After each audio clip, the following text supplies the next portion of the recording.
Hello and welcome to lecture number 7, which is executive of the Magna Carta Prelims 2024.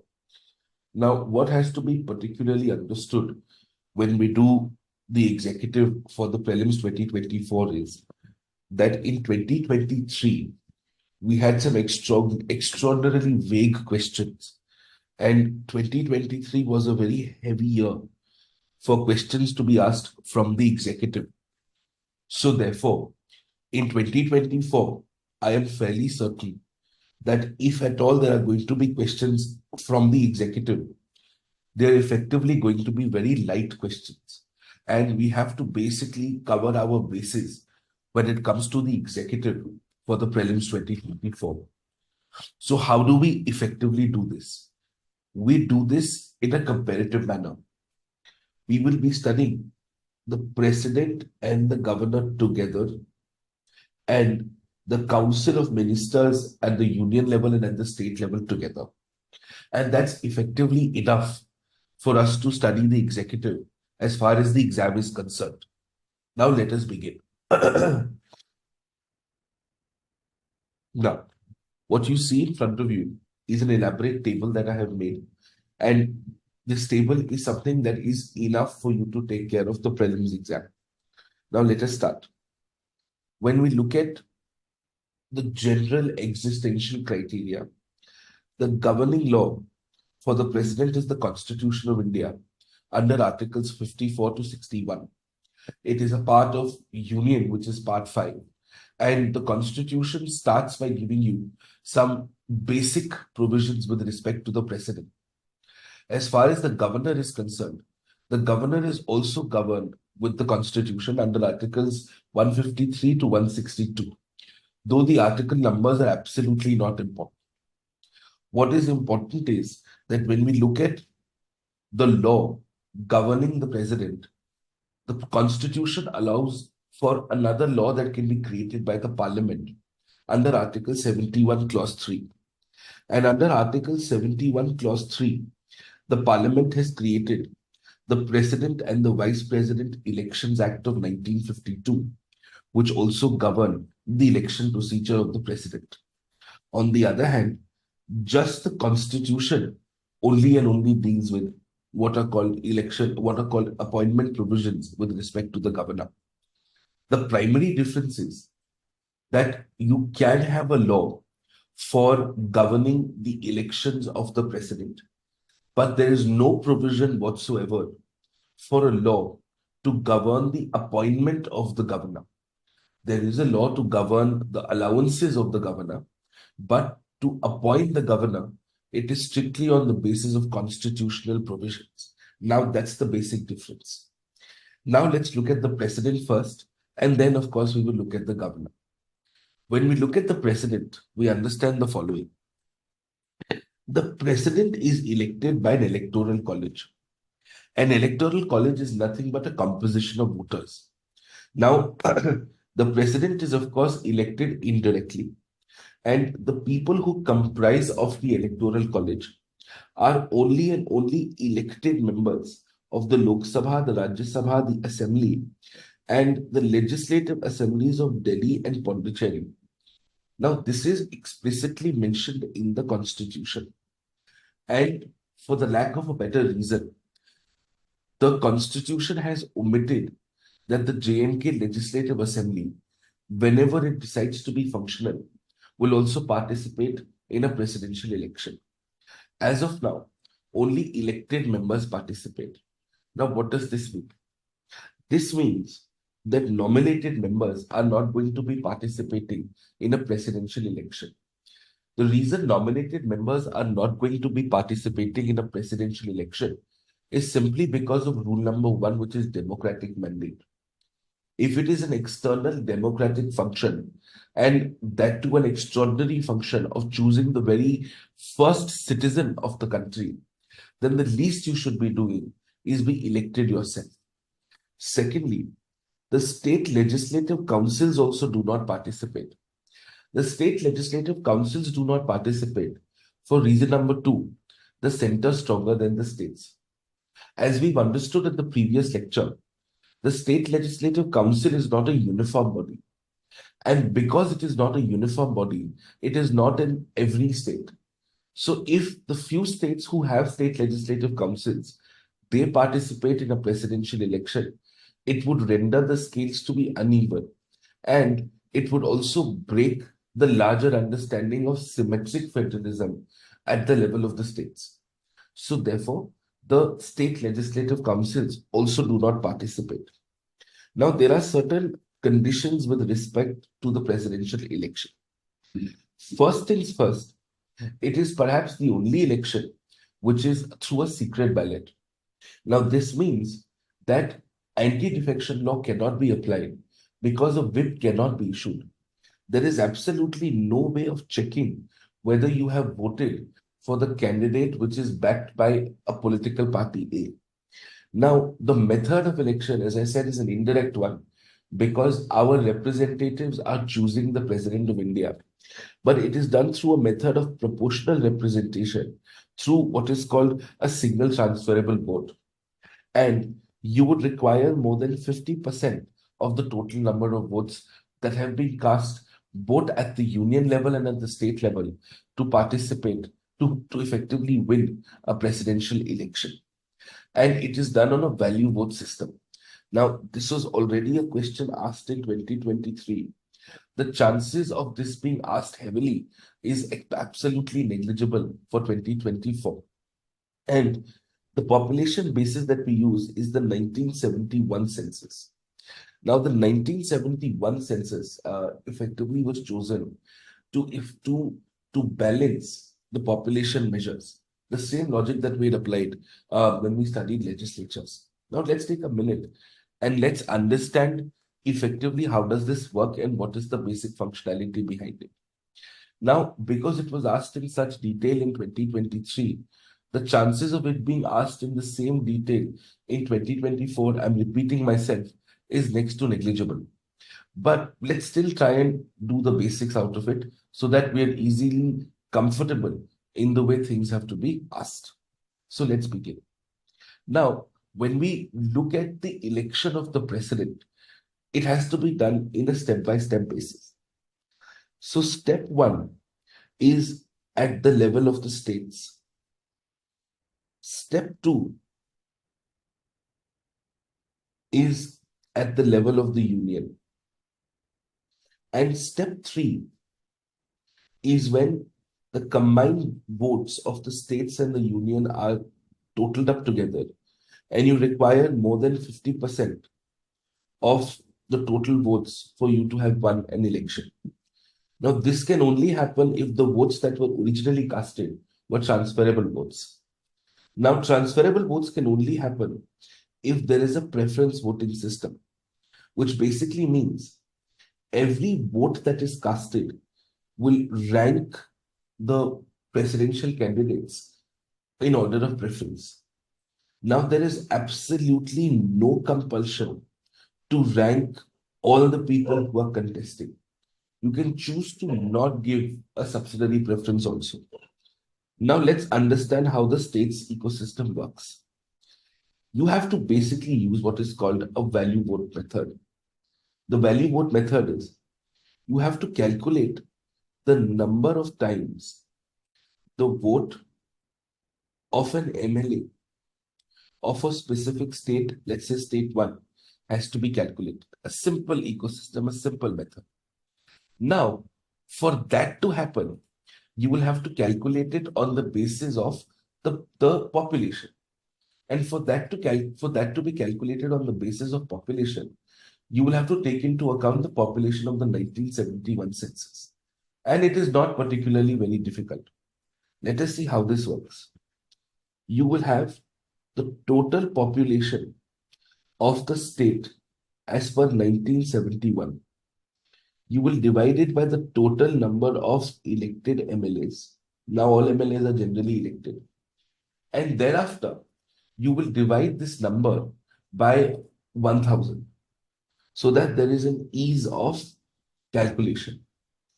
This number that you get will be the number of times the vote of the MLA of the state is going to be calculated. Then you will calculate the total number of value votes that come from each state, for example, state 1. And for that, you will multiply the value vote of each MLA into the total number of MLAs. And this is how you will get the total number of votes that are going to effectively be coming from a specific state. Now, this is generally how it works. Now, let's take a simple example. Let us say we have the state of Arunachal Pradesh. Now, in Arunachal Pradesh, the population as per 1971 is 278,056. Now, the total number of elected MLAs in this is Andhra Pradesh. And the population of Andhra Pradesh is 278,00586. And the total number of MLAs in Andhra Pradesh is about 175.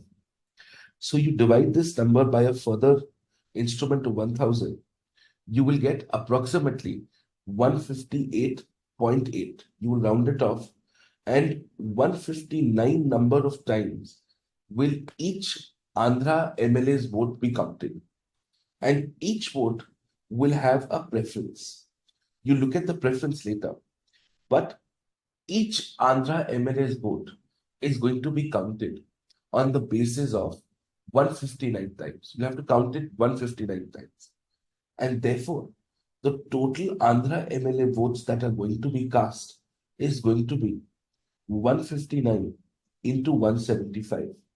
So this means Andhra Pradesh is going to have approximately 27,825 votes that are going to be used from Andhra Pradesh towards the presidential election. Now, of course, the key factor is the number of MLA seats. The number of MLA seats is a combination of multiple factors. Of course, the population. Second is, of course, the geographical area. And that is why it is inconclusive to say that states necessarily with more population, but more geographical area, will necessarily have more number of MLA seats. Now, this is not a straightforward conclusive sort of a data, which is exactly where 2023's question tricked us. But the general principle is that states with larger populations will tend to have larger vote values. That is, of course, the case. Now, if you look at the largest vote value would obviously come from the state of Uttar Pradesh. Uttar Pradesh's each MLA's vote is counted about 208 times. And Uttar Pradesh gives you about 83,824 votes, right? And that becomes a very interesting number to play with because it has the largest fraction of votes contribution. So when you do this for all the states, you get a final number, which is 5,43,231. This number is the total number of value votes that have come from the states. You will use this number and you will calculate the total number of union votes. Now, how will this happen? Instead of using the population of the country, you will use this figure. So, the total value of all MLA votes divided by the total value by the total number of elected MPs. Now, this would be 543 Lok Sabha MPs and 233 Rajya Sabha MPs. So this number would be 5,43,231 divided by 776. That's approximately 700 something. So this means the value of each MP's vote is 700. It's going to be counted 700 times. So what is absolutely sure is the value of an MP's vote is always more than the value of an MLA's vote. And the value of all MP votes are the same, but the value of MLA votes will differ depending from the state that you come from. I believe, to my best understanding, this is more than enough to get our basics right. This is generally how it is done. So approximately 5.5 lakh votes would also come from here. And at the end of the day, you'll have about 11 lakh votes coming in total, because these 700 votes means 700 into 776. This is the total number of MP votes that are coming. The total MP votes that are to be calculated. That's another 5.5 lakhs. So approximately 5.5 lakhs here and 5.5 lakhs here, here and here. That approximately gives us 11 lakh votes. So whoever gets more than 50% of these 11 lakh votes is more than enough to be able to win a presidential election. Now, how does this work? Is a simple single transferable system. Now, what is a simple single transferable system? A single transferable system is this. Suppose there are 4 people contesting A, B, C, and D. The total votes that are cast are 10. A gets 4, B gets 3, C gets 2, and D gets 1. And obviously, you will require 6 out of 10 votes because you require more than 50% to effectively be winning the election. Now, what will happen is D is out of the race. So you'll take out that ballot in favor of D. Obviously, D would have been given the first preference. You will see who has been given the second preference. If the second preference has been given to A, then you will cancel D's vote and add D's vote to A, and A will now have 5 votes. Again, you require 6. Then you will eliminate C. You will take out the 2 votes that C has gotten as the first preference. You will see who has been given the second preference. In this case, let's say A has been given the second preference in 1 vote, and B has been given the second preference in the other vote.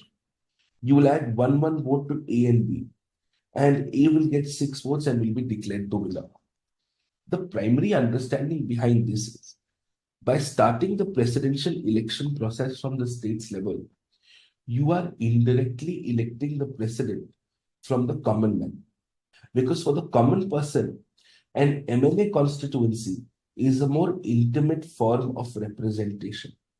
And given the fact that the president will have extraordinary powers of emergency under 356 to take some very serious measures against the states, it therefore only makes sense for the states to start the process. However, center stronger than the states is also reflected, because the value of an MP vote is always going to be more than that of an MLA vote. And generally, the contestant which is backed by the political party in majority at the center has historically been seen to have won the election. Now, in the history of this country, the second round of voting has only happened once, which is in the case of V.V. Giri. Otherwise, it has not been the case. So, well, this is generally how a presidential election is conducted. Again, I'm repeating myself. The chances of this being asked in the exam is extremely low, given the fact it was just asked last year in 2023. Now, if you look at the basic qualifications, the qualifications to becoming the president of India is that you've got to be a citizen, you've got to be 35 years age, and you have to be eligible to contest a Lok Sabha election. This means you should be a registered voter in any constituency, irrespective of geography in the country. And the basic conditions for this is, you cannot be holding any office of profit. Your allowances, your salaries are dedicatedly mentioned under Schedule 2. And in fact, they are also charged to the Consolidated Fund of India. This means that under no circumstances during your tenure, your salaries or emoluments can be reduced. Having said that, unless it's a financial emergency, then the case could be a different one. The oath is administered by the Chief Justice of India, because the other two are people that you're going to be directly be dealing with as far as the legislature and the executive is concerned. And the parliament can govern by law your salary, your emoluments, etc. So in 1951, we've had the President Emoluments and Salaries Act. And as I said before, it is all charged to the Consolidated Fund. Now, the ordinary term of the president is 5 years, And if the president wishes to resign, the president can do so by resigning to the vice president. Now, the vice president also has a duty to inform to the Speaker of the Lok Sabha that the president has resigned. Now, this is essentially to ensure that the lower house is kept in the loop. And the president generally also enjoys continuity, which means if the president is not resigning, then the president continues to be in office until the new president comes and takes over. And in case there is a deficiency in the president's office, there is a death in office, or let us say the president has resigned, then the vice president takes over until you have new president coming in. And when the vice president is officiating as the president, in that scenario, the vice president will not be performing the functions of the chairperson of the Rajya Sabha. And that is something we have to always remember. Now, under no circumstances is there any limit whatsoever to the number of times you can become a president one after the other. Now, therefore, this is also given under Article 57. So this is generally how your basic presidential electoral compositions are dealt with. If you compare it to the governor, they're more or less the same without the election part. Now, the governor is appointed by the president on the advice of the Council of Ministers. Now, there is just a convention and it is not in the constitution. When you're appointing the governor of a state, then you have to consult the concerned chief minister of the state. But this is an absolute convention. It is not mentioned in the constitution at all. So the governor basically becomes an appointed office while the president is an elected office. This sheer difference also teaches you center stronger than the states, which is our rule number 2. So because you're appointed, there are absolutely no election remarks that are to be allocated to it. As far as qualifications are concerned, you've got to be a citizen and you can be one in any manner.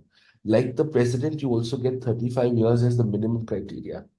But there are no other qualifications pertaining to education, etc., that the governor has to comply with. And you also have very similar conditions. You cannot hold any office of profit. Your allowances are also mentioned in Schedule 2. Your oath has to be given by the CGI of the concerned High Court, the High Court of the state that you're being appointed to. The Parliament can govern your salary. Now, the fact that the Parliament can is itself the center stronger than the states. And the Parliament in 1981 made a law called the Governor's Emoluments, Allowances and Privileges Act of 1981. Now, this ensured that the Parliament will have control over governor's salaries. However, like the president, the governor's salary cannot be diminished. But the governor's salary and offices are not charged to the Consolidated Fund of India. They are charged to the Consolidated Fund of the respective states. And you are allowed to be governor of 2 states, or maybe a state and a union territory, or 2 union territories. All of those combinations are allowed. And if you're a joint governor, then the president will decide that how are your salaries going to be shared. Now, like the president, your ordinary term is about 5 years, and you will resign by resigning to the president of India. What is extremely important is the doctrine of pleasure, which means you're appointed by the president and therefore you're removed by the president. But the president has no independent powers of their own. So effectively, it is the Council of Ministers who are going to, through the president, appoint the governor and remove the governor. As far as the exam is concerned, I think this is more than enough to know your basic conditions as far as the 2024 prelims is concerned. Now let us look at the powers and everything else. See, when we look at the position of the governor, and this is where things become very interesting, and the president. We'll start with the president. Article 53 is absolutely clear on the fact that the president is the head of the executive. And the executive powers of the union are coextensive with the parliamentary powers, which means the union will have the executive powers to implement whatever things that the parliament can make a law on. So therefore, the executive powers will always be coexistent or coextensive with the parliament. Now, Article 53 is remarkable It very clearly says that the president is the head of the union executive, or the executive power of the union shall be vested in the president, which means all actions are taken directly or indirectly in the name of the president.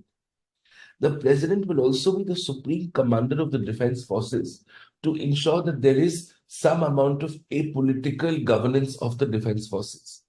Third, and this is the interesting part, the functions that are performed by the government due to a law cannot be transferred to the president. This is to secure the notion of parliamentary democracy. Whereas the parliament can confer any of the functions that the president was doing to anyone else. So basically, what the parliament does cannot be transferred to the president, but whatever the president does can be transferred to anyone. So this ensures that you are ultimately what is called a parliamentary democracy by constitutional provisions.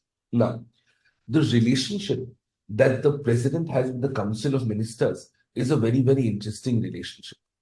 When we look at this interesting relationship, we have to understand the nature of this. See, what generally happens is Article 74 very clearly says that there shall be a Council of Ministers, and there shall be a Council of Ministers with the Prime Minister to head and with the Prime Minister to head and to aid and advise the President. So if Article 74 says there shall be a Council of Ministers headed by the Prime Minister to aid and advise the President, which automatically makes the President in a superior authority than the Council of Ministers.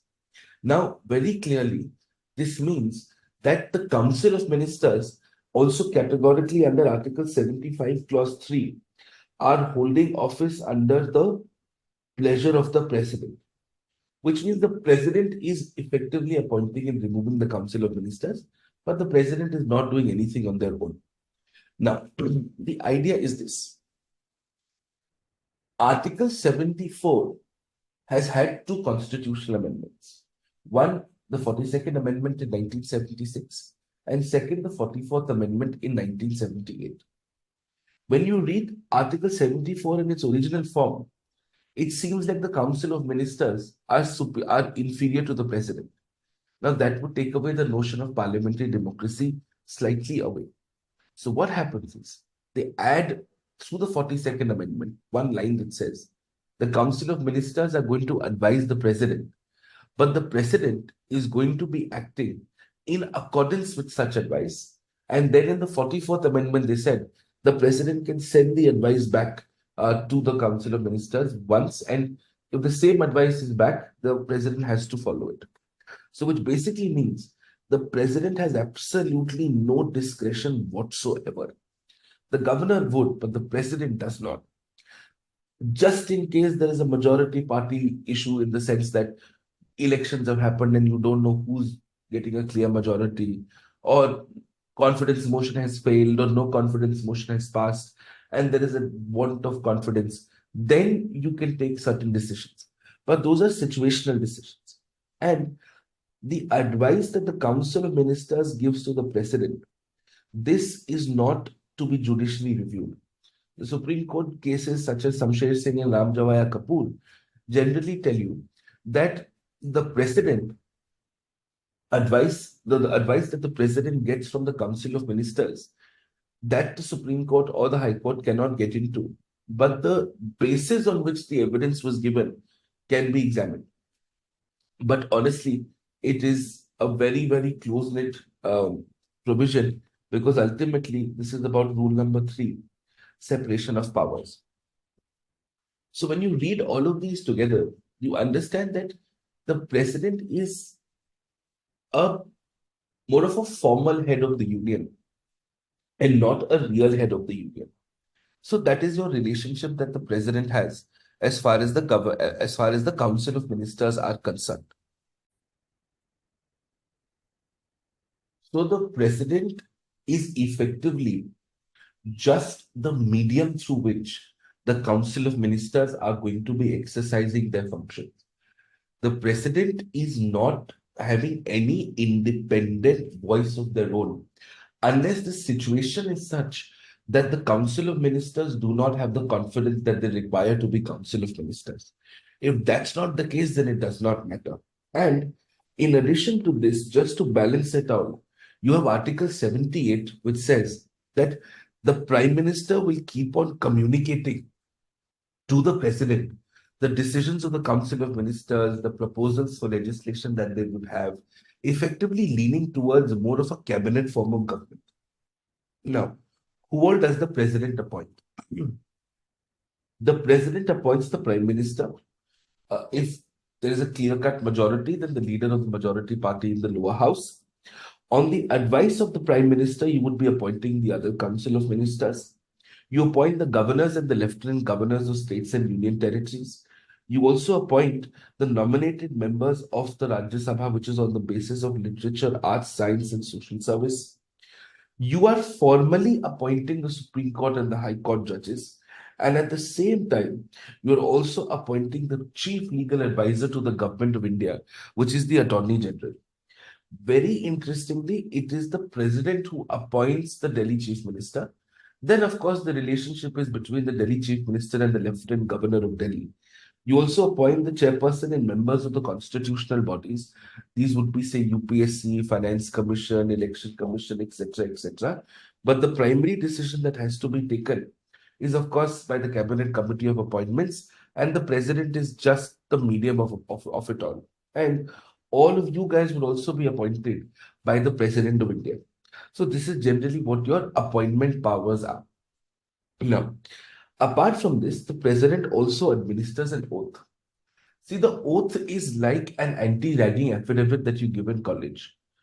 You're supposed to already know it, but it has to be formally given on paper that you will make sure that you'll uphold it. So you're administering an oath to the Vice President, the Council of Ministers, the Supreme Court judges, the CAG, and the CAG is that unique constitutional authority whose oath is mentioned in the third schedule. And of course, MPs on behalf of somebody on behalf of the president will give the oath to the members of the parliament. Now, that's generally how it functions. Now, the idea here is the president, therefore, is taking care of certain existential powers as well. Now, if you compare it to the governor, so the governor is also the head of the executive, but the head of the state executive. And the relationship that the president is supposed to have with the Council of Ministers is also a similar relationship that the governor is supposed to have with their Council of Ministers. So the general idea is that the governor is the head of the state executive. Now, Article 74 and its vitality, that is something that is not clearly mentioned in the states. What happens at the state level is, when we read Article 74, similar to Article 74 with respect to the states, it becomes very interesting. The difference here is, a similar provision in the Constitution says, the governor will act on the advice of the Council of Ministers unless there is a discretion for the governor to do so, which means that the governor will have what is called constitutional discretion. And the constitutional discretion of the governor is on, say, a few factors, such as reserving a bill for the assent of the president. And you can literally reserve any bill. You can also have what is called the recommendation that there needs to be Article 356 in a given state. Now, Article 356 can be imposed without the governor's recommendation also, but the governor's recommendation can also be a possibility. There's absolutely no problem at all. Third, you, under all circumstances, can give that discretion entirely without the advice of the Council of Ministers. So this line that says in Article 74, which says you have to act on the advice of the Council of Ministers, this line for the governor is missing. So the fact of the matter is, technically, there is a dedicated constitutional discretion for the governor's office, but there is no discretion for the president's office. Now, you have discretion when you're the joint governor of a union territory, because the union territory is a centrally administered territory. And You have certain discretion with determinants of, say, royalties for certain mineral explorations in regions of Assam. You'll have certain discretion for certain developmental activities in states which are mentioned under Article 371A. And like the president, there is absolutely no judicial review which is given on the advice that is given by the Council of Ministers to the government. So the idea is the Constitution is silent on this. The Constitution is silent on the fact that the governor has to act in accordance with the Council of Ministers. It's generally done so. Now, the governor also appoints the chief minister, and the advice of the chief minister, you will appoint the rest of the Council of Ministers of the state. You'll also appoint the nominated members of the legislative councils. This is on the basis of cooperative societies, literature, arts, science, and social service. You'll also be appointing the Advocate General, and the Advocate General is the chief legal officer of the state government. You will be also appointing the chairperson and members of certain state organizations such as the State Finance Commission, the State Election Commission, and the State Public Service Commission. You'll also be appointing members of the State Judicial Services, which is the lower state judicial services through the services exam that the state governments conduct. And you would also be appointing people to the state services through the exams that are held across various groups. The state governor also will issue an oath to the ministers of the state, the High Court judges. Despite the fact that the High Court judges are appointed by the president, and of course they're appointed through a collegium system that we will talk about in some time, but the oath is given by the governor. And somebody on behalf of the governor or the governor can administer an oath to MLAs or MLCs. The basic understanding is that in the prelims, if you get a question that says the constitutional position of the governor is higher in terms of the discretion, yes.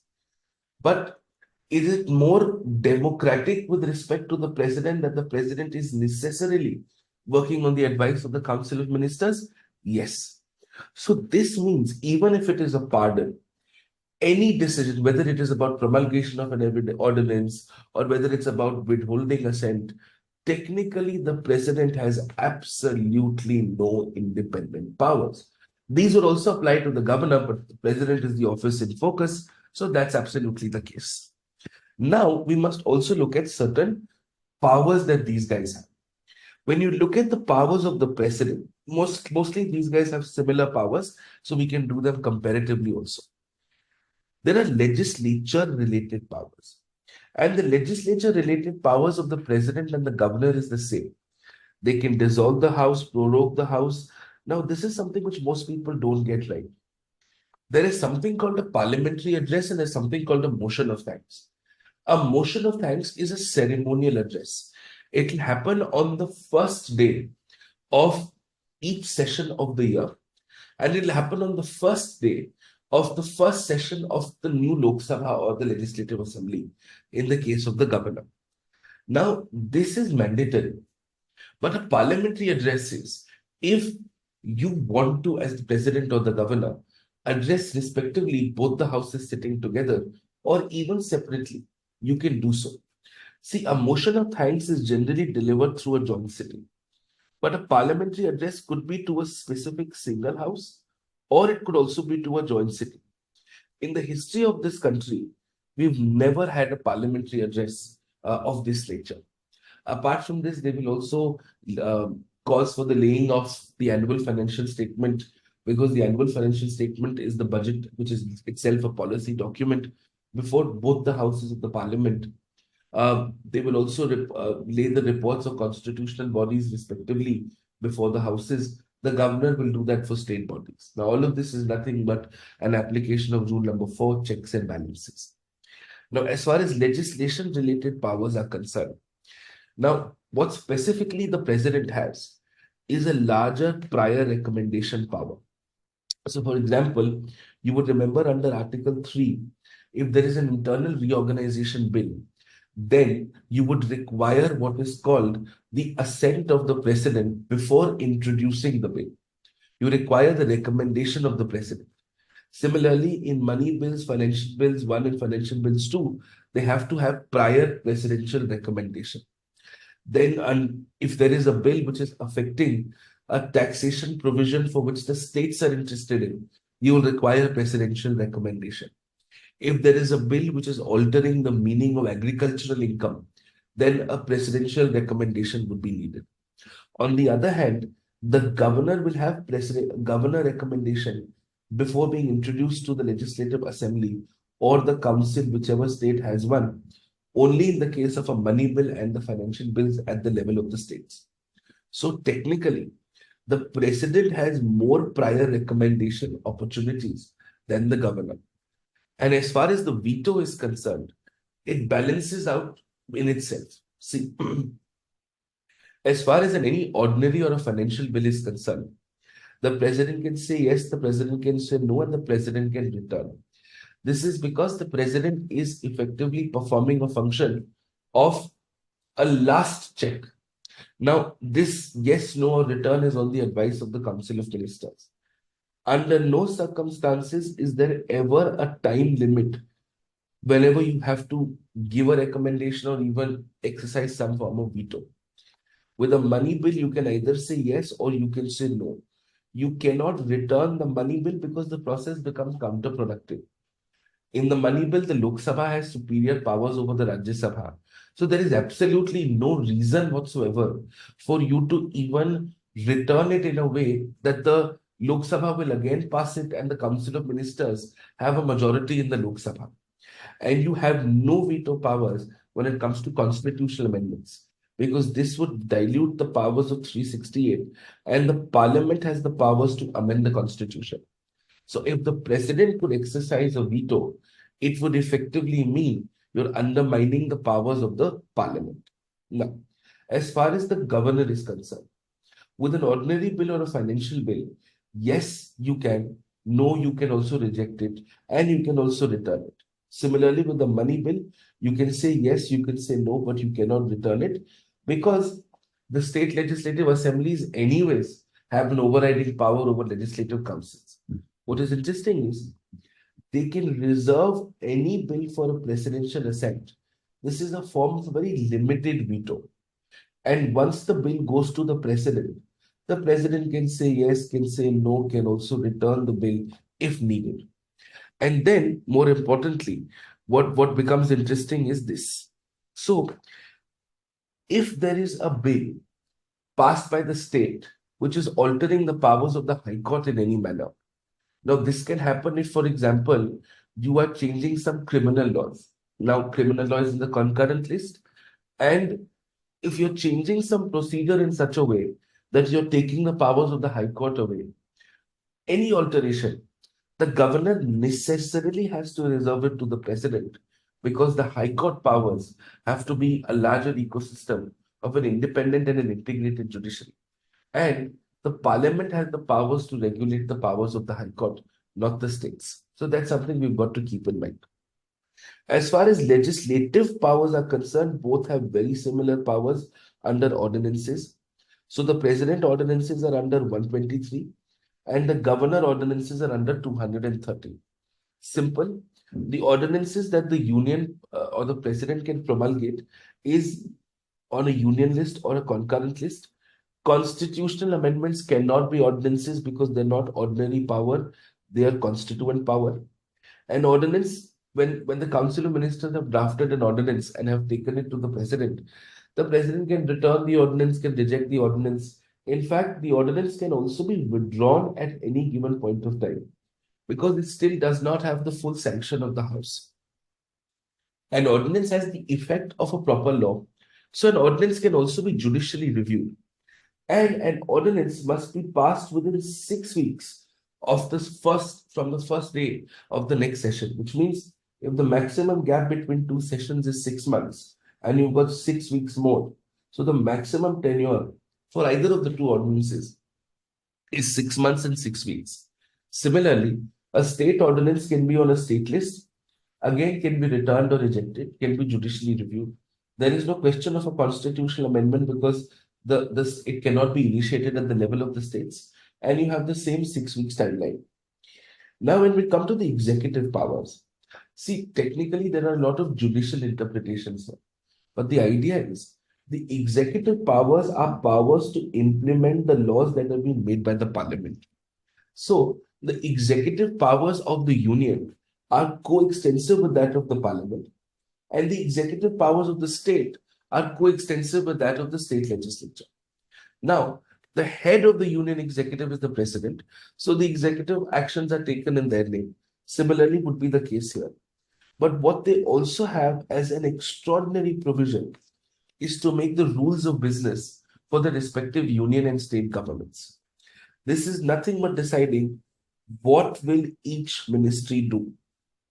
And on a side note, this is one of the highest forms of delegated legislation because technically you're making a rule on what the Minister of Finance is going to do, what the Minister of Education is going to do, and so on and so forth. So therefore, what you're effectively creating is what the ministers will have the powers to do in that ecosystem. So therefore, this is a form of delegated legislation, and the president and the governor both have the powers to do this respectively. This has in fact been a previous question also.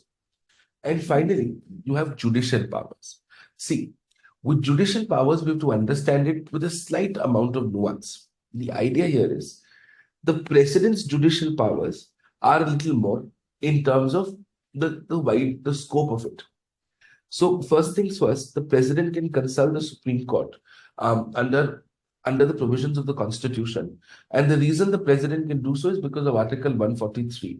Now, the president can consult the Supreme Court for a pre-constitution treaty issue like Berubari Union, or you can consult the Supreme Court on any issue of public importance. If it is a pre-constitution treaty issue, then in that case, the Supreme Court has to necessarily give an opinion. If it is an issue of public importance, the Supreme Court can choose to not give an opinion. But once an opinion is given, it has the effect of a formal legal judgment, right? Now, there are no such consultation powers with respect to the High Court. Now, the basic difference between the other pardoning powers with respect to the governor and the president is the president has wider pardoning powers. Because if you remember, the president was the supreme commander of the defense forces. So if a defense court, an army court, has given any decision, that decision can be reviewed by the president. It's a court martial. The president can pardon on any action which is on something which is a parliamentary law. And the president dedicatedly has the powers to waive off a death penalty. Now, interestingly, the Constitution does not say that the governor cannot pardon a death penalty. In fact, the provisions are very clear that these will not affect the powers of the governor in the pardoning powers that the governor has. Now, generally, what are these pardoning powers? These pardoning powers are, and what you must understand are two things. First, when we are referring to pardoning powers, the president can pardon, the governor can pardon, even the state government can pardon through their authority. So there are multiple people. And you have multiple methods of doing this. For example, you will have, say, something called a broad pardon. A broad pardon simply means that you are effectively letting a person go. You are baizat bari karna. You are complete. You're declared, in a way, you're declared innocent. So your convict sentence, your penalties, your disqualification, everything is withdrawn. This is called a pardon. Then you have something called a respite. Now, with respect to a respite, what you effectively have is reducing the sentence originally, which was awarded due to some special reasons. It could be pregnancy, it could be a physical disability. Then you will have something called a reprieve. Now, what happens with a reprieve is you are temporarily postponing the execution of a punishment. Now, when you're temporarily postponing the execution of a punishment, that is generally done for a death penalty, so that the person has the time to breathe, to apply for a pardon or to apply for some other waiver. So reprieve is a temporary measure. Remit is again a very widely used, or remission. Remission is decreasing the sentence's time while retaining the character of the punishment. So if it is a rigorous punishment for 10 years, it will be a rigorous punishment for 5 years. And then you have something called commute. What do we understand by commute? Commute is replacing one form of punishment for a less service by changing the character or a type of punishment. So commute could also mean converting a death penalty into a life imprisonment. Because you change the character of it, you've effectively made it less severe. Now, generally, how presidential pardons work is very simple. A mercy petition is delivered to the president. The president sends it to the Home Ministry for their discussion. Now, the Home Ministry will send it to the state government for their approval. Based on what the state government gets back to the Home Ministry with, the Home Ministry generally has an opinion on behalf of the Council of Ministers. And then, of course, the same is delivered to the president. Now, the president has to follow the advice of the cabinet, but under Article 74(1), post the 44th Constitutional Amendment of 1978, the president can resend it for reconsideration at least once. So that is also absolutely permitted. So this is generally as far as the procedure is concerned of judicial powers. I'm repeating myself again and again. This was very heavily done in 2023. The chances of this being done in 2024 are genuinely very low. Anyways, from here we move to the Council of Ministers. Now we've had some odd questions such as Civil Services Board, etc., which you can still do by simple correlation. Now, Council of Ministers. You have the Union Council of Ministers and you have the State Council of Ministers. The Council of Ministers are appointed at the central level by the President on the PM's advice, and they're removed by the President on the advice of the PM. If the PM resigns, the Council of Ministers also resign. Now, this does not necessarily mean the House has to be dissolved, contrary to popular belief. The basic condition is that you have to be an MP at the time of being appointed as a minister. If not, then you have 6 months from the date of joining as a minister to become an MP. You can be any MP, elected, nominated, independent, does not matter. And the general hierarchy is the Prime Minister heads the Council of Ministers, so you are a person inter pares. You are a first amongst equals. And within the Council of Ministers, you have a minister or a cabinet minister which is heading a big ministry. You'll have a Minister of State to assist the cabinet minister. And you'll have a Minister of State independent charge for a smaller ministry. The idea is, in toto, this should not be more than 15% of the total strength of the Lok Sabha. This was added through the 91st Constitutional Amendment of 2003. Similarly, the Council of Ministers are appointed by the Governor on the advice of the Chief Minister. Now, they're also removed by the Governor on the advice of the Chief Minister. Very similar, you have 6 months if you already aren't an MLA or an MLC. Very similar, the hierarchy is the same. And through the same 91st Amendment, you have the maximum number of ministers to be not more than 15%. These numbers could be reduced for smaller states, undoubtedly. Now, if there has been a previous question also on this, so let's get that part right. And that is, for instance, when we're referring to certain recommendations, the recommendations that we have to truly be worried about are the recommendations that have given some very clear-cut outcomes. We've got 3 committee recommendations: Sarkaria in 1983, ARC in 1969, and Punchi in 2007. The Sarkaria Commission, if there is an option between Sarkaria and Punchi, you will always choose Sarkaria. But if not, then either of the two is okay. So Sarkaria Commission recommendations were effectively in 1983, and they had recommended certain reforms to the governor's office, that the governor should be from a good walk of life, should be from outside the state, should be a detached figure without intense political links, should not be a member of the ruling party, should be appointed after consultation with the chief minister or the vice president or the speaker of the Lok Sabha. So the Sarkaria Commission effectively has given more provisions with respect to the autonomy. Now, similarly, you have the Punchi Commission of 2007, which gives you more structured way of going about it.